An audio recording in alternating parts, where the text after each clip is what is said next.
আমি এই যে কাপড়টা নিয়ে নিয়েছি একটা, আর এই যে পাড়টা নিয়ে নিয়েছি। এই পাড় আর এই কাপড় দিয়ে আমি দেখো একটা কত সুন্দর জিনিস বানিয়েছি। তো তোমাদেরকে এই জিনিসটা আমি কিভাবে বানিয়েছি যারা দেখতে চাও একটু আমাকে বলবে। তো আমি কি বানিয়েছি সেটা দেখাচ্ছি, বানানোটা এখন দেখাচ্ছি না। যদি কেউ দেখতে চাও তো সেটা আমাকে কমেন্টে বলবে, যে যদি তোমরা দেখতে চাও সেলাইটা কাটিংটা, তো আমি অবশ্যই দেখিয়ে দেবো ইনশাল্লাহ। তো আমাকে বলবে যারা যারা সেলাইটা দেখতে চাও, কাটিংটা দেখতে চাও। আর আমি এটা কাপড়টা নিয়ে নিয়েছি, আর এটা পাড়, এটা কাপড় একটা সুতির কাপড়, আর এটা একটা পাড় দিয়ে কী বানিয়েছি এবার তোমাদেরকে দেখায়। এই যে দেখো আমি কি বানিয়েছি, বুঝতে পারছো? এটা একটা গ্যাস আমরা ফাঁকা রাখি, ওভেনটা যেটা।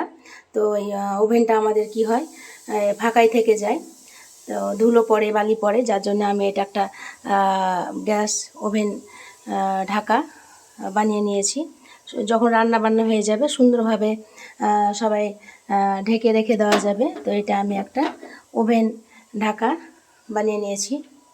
তো কেউ যদি সেলাইটা দেখতে চাও বা কাটিংটা কিভাবে করেছি আমাকে কমেন্টে জানাবে, আমি অবশ্যই দেখিয়ে দেবো তোমাদেরকে। এই যে খুব সুন্দর একটা গ্যাস ঢাকা বানিয়ে নিয়েছি, এখানে ধুলো পরে রান্নার পর তার কোনো কাজ থাকে না, তখন ঢেকে দেওয়া হয়।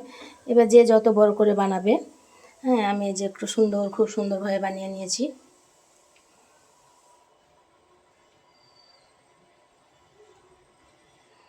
লাইক শেয়ার কমেন্ট করে দিও, আর যারা কাটিংটা সেলাইটা দেখতে চাও একটু বলে দিও।